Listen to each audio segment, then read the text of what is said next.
सबको मेरा नमस्कार। मैं सीमा रानी संस्कृत ऑनलाइन चैनल पर आप सभी का बहुत बहुत स्वागत करती हूँ।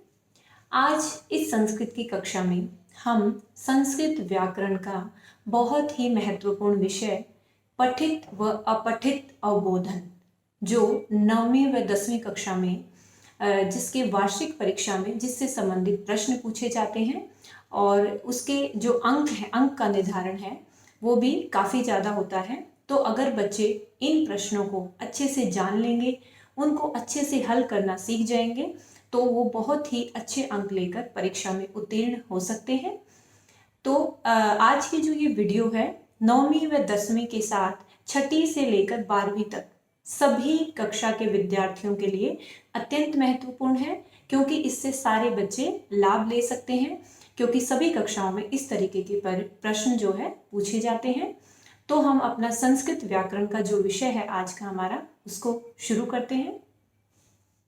सबसे पहले है संस्कृत व्याकरण में जो हमारा विषय है, पहला विषय है अपठित अवबोधनम, अर्थात अपठित गद्यांशम।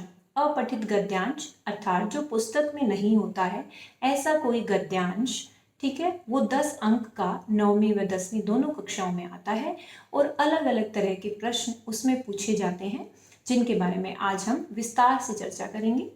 उसके बाद दूसरा है पठित अवबोधनम।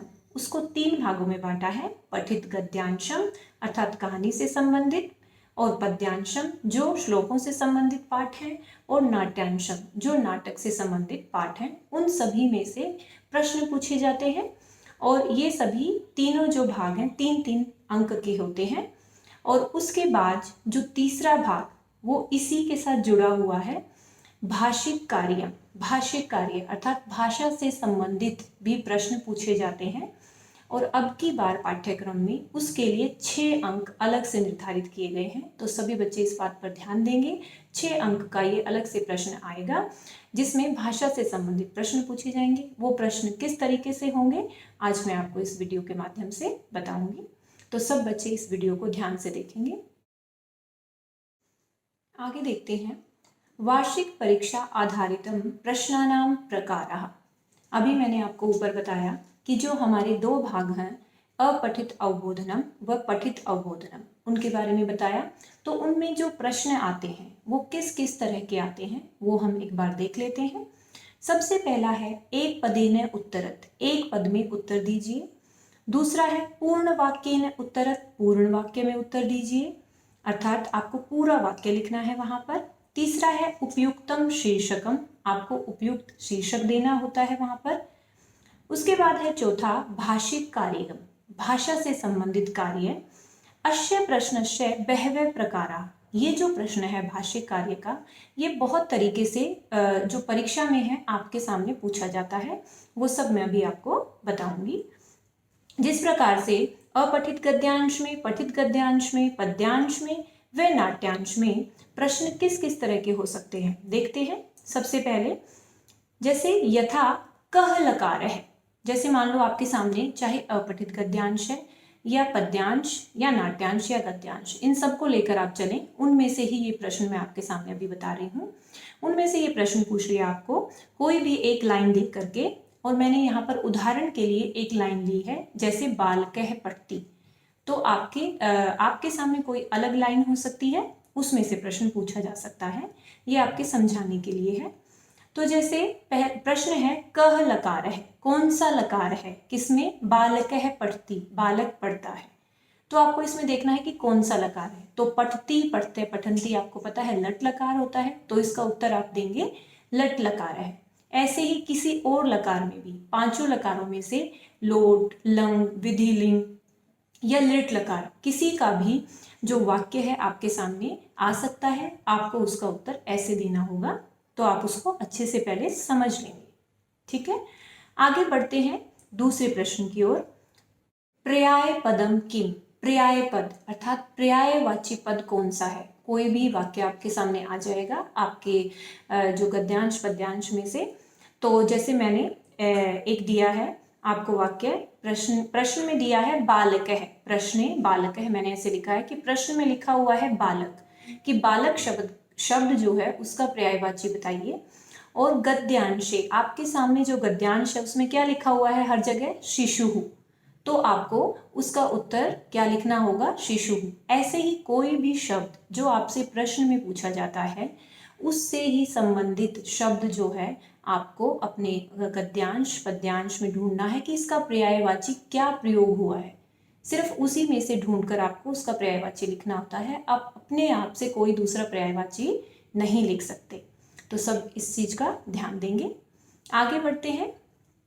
प्रश्न, विलोम पदम किम, विलोम पद क्या होता है। अब विलोम पद अर्थात विपरीतार्थक, पहले हमने पर्यायवाची किया, अब विपरीतार्थक है। जैसे मैंने बोला कि प्रश्न, आपके प्रश्न में आया है बालक है, बालक शब्द का विपरीतार्थक बताइए, ठीक है। और गद्यांश में लिखा हुआ है वृद्ध है, वृद्ध शब्द आया हुआ है, तो आपको पता है कि बालक है का आप वृद्ध है विपरीतार्थक शब्द लिख सकते हो। ऐसे ही कोई भी अन्य शब्द हो सकता है जिसका विपरीतार्थक, जैसे आप कोई और अह लिखा हुआ है दिन, तो उसका निशम, अहर निशम कई बार शब्द आ जाता है, तो अहर होता है दिन, निशम होता है रात्रि, या निशा शब्द आप उसके लिए प्रयोग कर सकते हैं।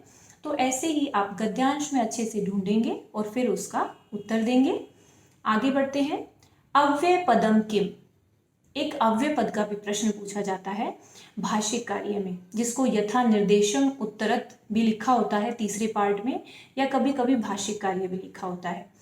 ये सबसे लास्ट वाले प्रश्न में आते हैं इस तरह के प्रश्न जिसमें बच्चे कर नहीं पाते हैं। तो देखते हैं अव्यय पद क्या क्या होते हैं। वैसे अव्यय पद के लिए सारे समझने के लिए मैं आपके लिए अलग से एक वीडियो बना रही हूँ ताकि आप सारे अव्यय पदों के बारे में जान सकें, लेकिन कुछ अव्यय पद मैं यहाँ पर लिख रही हूँ आपके सामने, जैसे अत्र, तत्र, इव, कदा इत्यादि है। ऐसे ही बहुत सारे अव्यय हैं। इस तरह के शब्द जो कभी भी परिवर्तित नहीं होते हैं, ठीक है, उनके ऊपर किसी लिंग वचन का कोई प्रभाव नहीं पड़ता है, वो अव्यय होते हैं, ठीक है। तो ऐसे अव्यय आपको देखने होते हैं कि आपके सामने जो वाक्य दिया है उसमें ऐसा कौन सा शब्द है जो अव्यय है, उस अव्यय को ढूंढकर आपको लिखना होता है। तो अगला जो प्रश्न आता है हमारा वो है कर्तृपदम किम। बच्चे इसमें बहुत ज़्यादा कंफ्यूज होते हैं, उनको नहीं समझ आता कि ये कर्तृपद क्या होता है। तो बच्चों, जैसे आपके सामने कोई भी वाक्य आता है, वो वाक्य आप फटाफट अपने जो भी आपका गद्यांश पद्यांश नाट्यांश है वहाँ पर ढूंढेंगे। सबसे पहले उसको अंडरलाइन कर लेंगे कि इस वाक्य के बारे में आपको कर्तृपद बताना है इसमें, ठीक है। उस वाक्य में जो उस बात को करने वाला होता है, जो उस बात को कहने वाला होता है, वो कर्तृपद अर्थात कर्ता होता है, ठीक है। जैसे मेरा एक वाक्य है बालक है पढ़ती, बालक पढ़ता है, तो यहाँ पर कौन पढ़ रहा है, कर्ता कौन है, बालक है, तो बालक शब्द जो है वो मेरा कर्तृपद है, ठीक है बच्चों। तो आपको ये देखना है सबसे पहले उस लाइन को जल्दी से ढूंढ करके आप उसको अंडरलाइन कर देंगे। सिर्फ बिना पढ़े उसका जवाब नहीं देंगे, कुछ भी उसको अच्छे से करके आप उसके बिल्कुल सही अंक ले सकते हैं। ये एक बहुत अच्छा तरीका है। उसको अंडरलाइन करिए और उसमें से देखिए उस काम को करने वाला कौन है, वही उसका कर्ता है, ठीक है। आगे बढ़ते हैं। क्रियापदम किम, क्रियापद क्या होता है। अब क्रियापद फिर से एक वाक्य से समझते हैं। जैसे जो भी वाक्य दिया हुआ है हम वही अपने गद्यांश में उसको अंडरलाइन करेंगे उसी वक्त। और जैसे मैंने एक वाक्य लिया बालक है पढ़ती, ठीक है, इसमें बालक पढ़ रहा है, क्या कर रहा है, वो पढ़ रहा है। क्रिया कौन सी हो रही है, पढ़ने की, तो जो पठती शब्द पढ़ती है यहाँ पर वो हमारा क्रियापद है, ठीक है। आप उसको इंग्लिश में एक्शन वर्ब्स के नाम से जानते हैं। ऐसे ही हिंदी में पढ़ना लिखना सोना उठना, ऐसे ही संस्कृत में पठ लिख गम नृत्य, ऐसी बहुत सारी धातुएं हैं जो हमारे क्रियापद में प्रयोग होती हैं। तो वो सारे आप उसमें देख लेंगे अपने गद्यांश में कि कौन सी क्रिया का यहाँ पर प्रयोग हुआ है, बस आप उसी को लिख देंगे। जैसे इसमें पढ़ती है, हो सकता है आपकी नृत्यति हो, लिखती हो, चलती हो, तिष्ठती हो, उपविष्टि हो, ठीक है, तो वो आपका उत्तर होगा। आगे देखते हैं। विशेषण पदम किम, विशेषण पद क्या होता है। अब जो विशेषण और विशेष्य ये दोनों मैं आपको एक साथ समझा रही हूँ। सबसे पहले जान लेते हैं कि विशेषण व विशेष्य क्या होता है। तो विशेषण व विशेष्य के लिए एक उदाहरण लेते हैं। जैसे बालक है बुद्धिमान है, बालक क्या है, बुद्धिमान है। तो इसमें जो बालक है वो विशेष्य है, जिसकी विशेषता बताई जाती है वो कौन होता है, विशेष्य, अर्थात जैसे इसमें बालक है। और बुद्धिमान है, ये उसकी विशेषता है, बुद्धिमान होना, तो ये उसका क्या हुआ, विशेषण है। तो इन दोनों में अगर हम देखें तो बालक है, बुद्धिमान है, अगर मैं आपसे पूछूं तो इसमें विशेषण क्या होगा, बुद्धिमान है, और विशेष्य क्या है, बालक है। इसी तरीके का कोई भी वाक्य आपके सामने प्रश्न में पूछा जाएगा, आपको उसको समझना है, अंदाजा लगाना है उसकी हिंदी अर्थ समझ के कि इसमें क्या हो सकता है, विशेष्य और क्या विशेषण। और अगर आप इतना समझ लेंगे तो आपको उत्तर जरूर मिल जाएगा। तो आगे बढ़ते हैं। आगे जो प्रश्न है, सर्वनाम पदम स्थाने किम। एक और प्रश्न आता है, सर्वनाम पद आपके सामने आ जाते हैं, जैसे सह, सा, इदम, इस तरीके के, अयम, ऐसे बहुत सारे शब्द आपके सामने सर्वनाम शब्द आ जाएंगे और वो आपको लिखेंगे कि इसके स्थान पर कौन सा शब्द जो है गद्यांश में या पद्यांश में आया है। तो जैसे मैं पढ़ रही हूँ ये जो वाक्य आपके सामने, से बालक है, तो इसमें सह की जगह क्या आया है, बालक है। हो सकता है गद्यांश में सब जगह बालक है आया हो और उन्होंने सह के द्वारा पूछा है क्योंकि वो पुल्लिंग है। ऐसे ही अगर किसी बालिका के बारे में बात हो रही है तो आपको सा लिखना होगा, सा की जगह बालिका लिखना होगा, ठीक है, जब सर्वनाम शब्द की जगह लिखना है तो इस तरीके से हम देख लेंगे कि पुल्लिंग शब्द है, स्त्रीलिंग शब्द है, नपुंसकलिंग शब्द है, किसके लिए सर्वनाम शब्द के स्थान पर क्या पूछा गया है, वो हम वहाँ से ढूंढकर उसी वाक्य को देख करके समझ करके बता सकते हैं और उसका उत्तर दे सकते हैं। ऐसे ही संज्ञा पदस्य स्थाने किम। संज्ञा पद, संज्ञा आपको पता ही है, किसी भी व्यक्ति का नाम, वस्तु का, स्थान का, जानवर का नाम हो सकता है संज्ञा में। जैसे कुछ मैंने दिए यहाँ पर, राम है, ठीक है, व्यक्ति ही लिखा हुआ है एक, इसके स्थान पर अगर मान लो उन्होंने राम है लिखा हुआ है, उसके स्थान पर गद्यांश में सह भी प्रयोग हुआ है, ठीक है, सह भी प्रयोग हुआ है, तो आपको राम की जगह उसका उत्तर क्या लिखना होगा, सह की संज्ञा के स्थान पर कई जगह इस गद्यांश में, मतलब राम है बार बार नहीं लिखा गया, राम है इदम करोति, ऐसा कुछ नहीं लिखा गया, जबकि राम है की जगह सह इदम कार्यम करोति ऐसे लिखा गया है। तो संज्ञा के स्थान पर क्या प्रयोग किया गया है उसका आपको उत्तर देना है। तो आप इसको अच्छे से समझ लेंगे और आपको उत्तर बहुत आसानी से देना आ जाएगा। और इसके अलावा कुछ और प्रश्न आते हैं, जैसे को अपि शब्द आए, कोई भी शब्द दे दिया उन्होंने, कोई भी शब्द गद्यांश पद्यांश से, कि उस शब्द के लिए क्या प्रयोग किया गया है, ठीक है, कोई भी, जैसे किसी जानवर के लिए कोई और शब्द का प्रयोग किया गया हो, ठीक है, ऐसे ही जैसे किसी वस्तु के लिए किसी और शब्द का, प्रश्न में कुछ और पूछा गया है और गद्यांश में किसी अन्य शब्द के द्वारा उसके बारे में बताया गया है, लेकिन वो दोनों हैं सेम, मतलब पर्यायवाची की तरह ही होगा ये भी। तो इस तरीके से भी प्रश्न पूछे जा सकते हैं। तो मैंने सारे प्रश्न आपके सामने अभी रखे हैं कि किस किस तरह से प्रश्न पूछे जाते हैं और कैसे आप इनको समझ सकते हैं। अब मैं आपको कुछ ट्रिक्स, कुछ आसान तरीके बताऊंगी जो गद्यांश, पद्यांश, नाट्यांश, इन सब को करने से पहले आपको करने हैं। तो हम वो आसान तरीके एक बार देख लेते हैं, जो कोई भी जिन प्रश्नों के बारे में अभी मैंने चर्चा की है वीडियो में, उनको करने से पहले आपको करने हैं और ये अत्यंत आवश्यक हैं। और अगर आप इन सब को करते हैं तो मैं 100%, 100% आपको कहती हूँ कि आपके पूर्ण अंक आपके परीक्षा में जरूर आएंगे।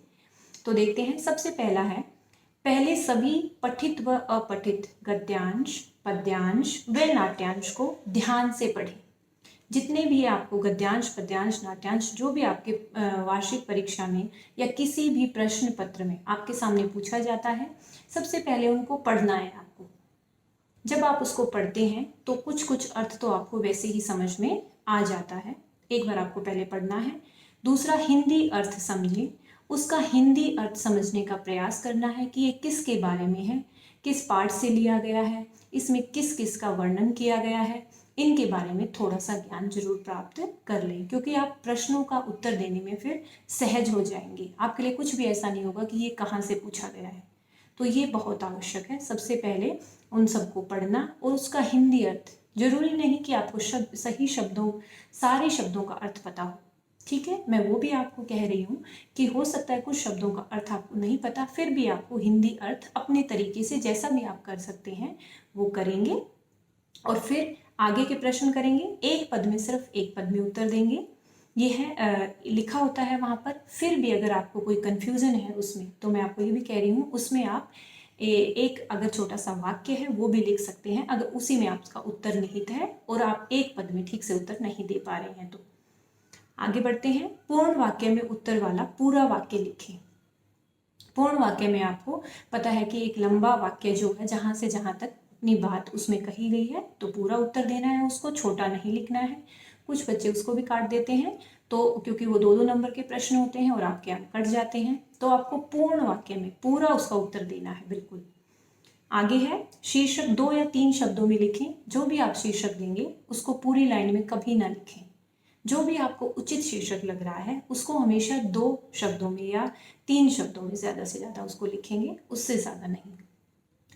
आगे निर्देश अनुसार या भाषा से संबंधित कार्य में प्रश्न में दिए हुए वाक्य और शब्दों को ढूंढ कर उत्तर दें।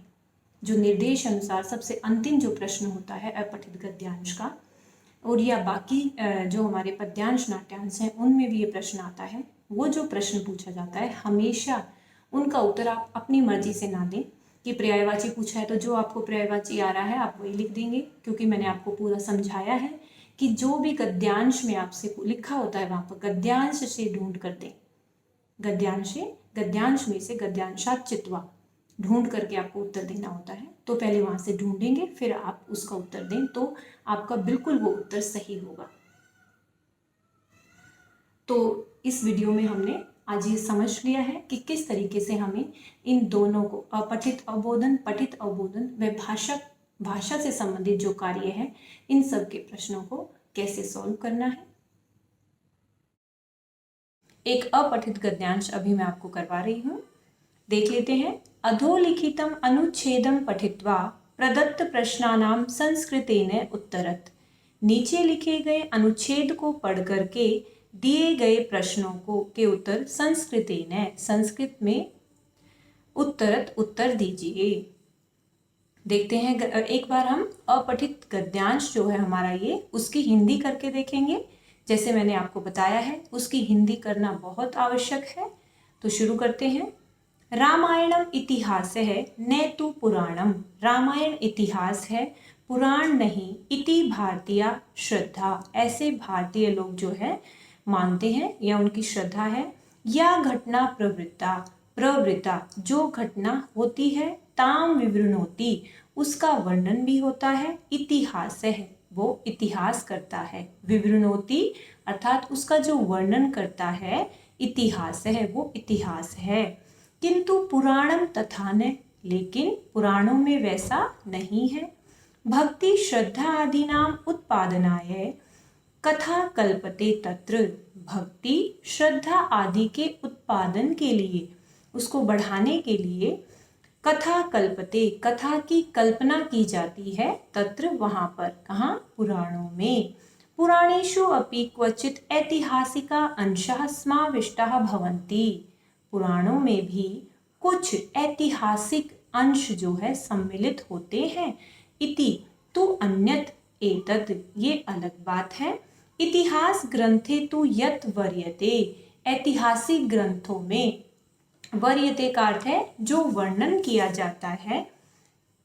तत् समग्र वास्तविकम भवति, वह समग्रम सारा जो है वास्तविक होता है। वर्णादिषु कवि कल्पना स्यात्, वर्णन आदि में कवि की कल्पना, चेत यदि स्यात् हो, अपि वृत्तम तु, तो भी उसका जो वृत्तम है, उसका जो घटना है जो वो वास्तविकमेव, वो वास्तविक होती है। रामायण महाभारतयो ऐतिहासिकता विषये, रामायण और महाभारत की ऐतिहासिकता के विषय में पारंपरिकाणाम, जो प्राचीन लोग हैं, न संदेह है, कोई संदेह नहीं है। कदापि, कभी भी, अर्थात उन लोगों को उनकी वास्तविकता के ऊपर कोई संदेह नहीं है।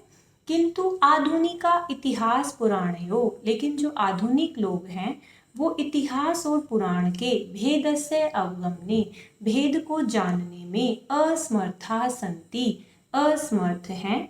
येन कथा वर्यते विस्तरेण, जैसे कथा वर्यते वर्णन किया जाता है, विस्तरेण विस्तार से सर्वोपि ग्रंथ राशि, वो सारे ग्रंथ जहाँ पर भी कथाओं का विस्तार से वर्णन किया जाता है, पुराण तुल्य एवं पुराणों के समान ही होते हैं। इति तेषाम मतम अस्ति, ऐसा उनका जो आधुनिक लोग हैं उनका मत है। अतः ते रामायण से ऐतिहासिकता विषय, इसलिए वो रामायण की ऐतिहासिकता के विषय में प्रमाणम अपेक्षन्ते, प्रमाण चाहते हैं। तद विषय, उसके विषय में मान्येन, मान्यवर पुष्कर भटनागर, पुष्कर भटनागर वर्येण, वर्य ने कश्चन सफलः प्रयासः कृतः, कोई एक सफल प्रयास किया है। आधुनिकम तंत्रांशम, आधुनिक तंत्रांश किसको कहते हैं? सॉफ्टवेयर, जो कंप्यूटर है उसका उपयुज्य, उपयोग करके सह उन्होंने रामायणे वर्णिता, रामायण में वर्णित खगोलीय घटना, जितनी भी घटनाएं धरती पे हुई हैं वास्तविका एव, वो वास्तविक ही हैं। इति सप्रमाणम, प्रमाण के साथ निरूपितवान अस्ति, सिद्ध किया है। तो ये हमने अपठित गद्यांश का हिंदी अर्थ समझ लिया है। हो सकता है बच्चों आपको जब ये हिंदी करेंगे कुछ शब्दों के अर्थ नहीं आते हों, तो आप, इसका मतलब ये नहीं है कि आप हिंदी नहीं करके देखेंगे, आप फिर भी हिंदी करेंगे। जो शब्दों के अर्थ नहीं आते उनका आप खुद अपने अंदाजे से अर्थ बनाएंगे, तो आपको ये अपठित गद्यांश अच्छे से समझ में आ जाएगा और प्रश्नों का उत्तर देने में आसानी होगी। अब हम इसके प्रश्न उत्तर कर लेते हैं। पहला जो प्रश्न है वो है एक पदेन उत्तरत, एक पद में उत्तर दीजिए। रामायणम किम, रामायण किम क्या है? तो हम अपने अपठित गद्यांश में देखेंगे। सबसे पहली लाइन है रामायणम इतिहास है, रामायण इतिहास है। तो कुछ बच्चे तो इस उत्तर को ठीक से समझ जाएंगे कि रामायण इतिहास है, एक पद में उत्तर यही है। कुछ बच्चों को संदेह भी हो सकता है कि हमें पूरी लाइन लिखनी है ये, तो अगर आपको संदेह है तो आप ये पूरी लाइन भी लिख सकते हैं ना लिखने की अपेक्षा, क्योंकि उत्तर लिखना बहुत जरूरी है। तो रामायणम इतिहास है न तो पुराणम, अगर ऐसा भी लिख देते हैं तो भी आपका उत्तर सही होगा, लेकिन एक पद के उत्तर के हिसाब से आपका रामायणम इतिहास है, ये सबसे सही उत्तर होगा। आगे बढ़ते हैं। या घटना प्रवृत्ता ताम कह विवृणोति, या घटना, जो भी घटना प्रवृत्ता हुई है, ताम उसका, कह विवृणोति कौन वर्णन करता है। तो अपठित गद्यांश में देखेंगे, आगे ही पढ़ते हैं उसको। या घटना प्रवृत्ता ताम विवृणोति इतिहास है, इतिहास उसका वर्णन करता है। तो एक पद में उत्तर तो होगा इतिहास है। फिर भी कुछ बच्चों को अगर शंका या संदेह हो तो वहां पर ये 2-3 शब्द भी लिख सकते हैं इस लाइन को शुरू करके, ठीक है। और इसका उत्तर एक पद में इतिहास से ही सही वाला होगा। आगे बढ़ते हैं। पूर्ण वाक्य ने उत्तरत किंतु आधुनिका कस्मिन असमर्था सन्ति, लेकिन जो आधुनिक लोग हैं किसमें असमर्थ हैं। तो इसका उत्तर तो बिल्कुल साफ साफ लिखा हुआ है, देखिए। किंतु आधुनिका इतिहास पुराणयो भेदस्य अवगमने असमर्था सन्ति, 5वीं जो लाइन है पठित गद्यांश की, क्योंकि आधुनिक लोग जो हैं वो इतिहास और पुराण को जानने में असमर्थ हैं। तो ये आपका पूर्ण वाक्य में उत्तर हो गया, एकदम स्पष्ट आपको पता चल रहा है, आप सब आसानी से कर सकते हैं, सिर्फ आपको प्रश्न को समझने की आवश्यकता है। अगला है पुराणेषु का कल्पते, पुराणों में क्या कल्पना की जाती है। तो इसका क्या रहेगा, पुराणेषु भक्ति श्रद्धा आदि नाम, भक्ति श्रद्धा आदि को उत्पादनाए, उत्पादन के लिए कथा कल्पते, कथा की कल्पना की जाती है। तो इसका उत्तर भी हमें आसानी से मिल गया पूर्ण वाक्य का। तो कुछ बच्चे इसको काट कर लिख देते हैं या थोड़ा सा आगे आगे का लिख देते हैं, ऐसा नहीं करेंगे। पूर्ण वाक्य में आपको पूर्ण वाक्य में ही उत्तर देना है, क्योंकि वो 2 नंबर का जो है प्रश्न आपकी परीक्षा में पूछा जाता है। आगे है प्रश्न 3, भाषिक कार्यम। भाषा से संबंधित कार्य है। कभी कभी यथा निर्देशम उत्तरत ऐसा करके भी इस प्रश्न को पूछा जाता है। तो देखते हैं पहला, आधुनिकम तंत्रांशम अन्योपदेयो विशेष्य पदम किम। आधुनिक तंत्रांश अर्थात आधुनिक जो हमने सॉफ्टवेयर कंप्यूटर की जो बात की है, इस पद में विशेष्य क्या है? आधुनिकम, तंत्रांशम, तंत्रांश है या आधुनिक है? तो हमने पहले आपस में हमने डिस्कस किया है, इसके बारे में विचार किया था कि विशेषण और विशेष्य क्या होता है। तो इसमें तंत्रांशम जो है विशेष्य है और आधुनिकम, आधुनिकम क्या है? हमारा विशेषण है। तो इसका उत्तर ये रहेगा। आगे देखते हैं अगला, अनुच्छेदे कल्पते इति क्रियायाः कर्तृपदम किम। अनुच्छेद में कल्पते, ये जो क्रिया आई है, जो भी आपका एक्शन वर्ड, जो क्रिया वाला जो शब्द आया है, उसका कर्तृपद, कर्ता कौन है? अब देख लेते हैं हम ऊपर कि कहाँ पर आया है। तो ये कहाँ पर आया है? कथा कल्पते, कथा की कल्पना की जाती है। ठीक है, कथा से संबंधित बात है ना, किसकी कल्पना की जाती है? कथा की। तो कथा जो है इसका कर्तृपद है, कर्ता है। तो ऑप्शन में हमारा घ, कथा जो है सही होगा।